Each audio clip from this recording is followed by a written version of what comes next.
Hello বন্ধুরা, বাজার থেকে দুটো ফল আনা হয়েছে। আর ফল দুটো দেখতেই পাচ্ছ গঠনটা কীরকম। এই ফল দুটো আমি খেয়ে দেখব কীরকম। আর এই ফল দুটো নাম তোমাদের জানা থাকলে বলো। আর দোকানদার বলেছে এই ফলটার নাম নাগা ফল। তো আমি কোনোদিন খাইনি এই ফল, আজকে আমি কেটে খেয়ে দেখব কীরকম এর টেস্ট। তো এই তো কেটে নিচ্ছি।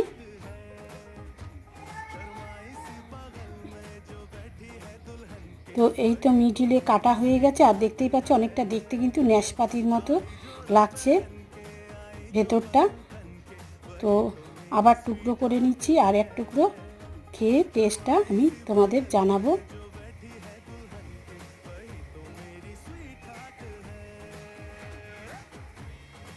তো এই তো কাটা হয়ে গেছে, এবার আমি এক টুকরো মুখে দিয়ে দেখব। তো ফলটার টেস্ট একদম জামরুলের মতো খেতে।